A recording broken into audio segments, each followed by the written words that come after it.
What's up, everyone? Welcome to the video. Today we're going to take a look at how to replace the battery in this Ford Taurus remote key fob.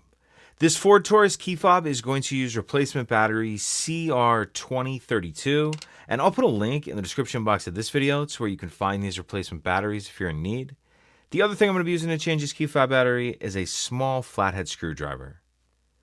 So the first thing I'm going to do is grab my key fob. If we flip it over so we're looking at the back, I'm going to come up here and I'm going to press this button right here with the screwdriver and just slide it up just a little bit like that. Go ahead and pull that key out. Then if we take a look on the bottom here, we can see there's this notch right here that I'm touching with the end of the screwdriver.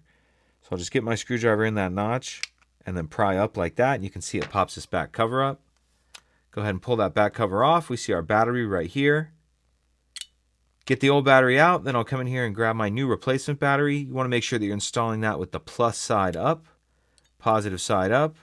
And you kind of just tuck this edge like this, and it'll just lay down in there.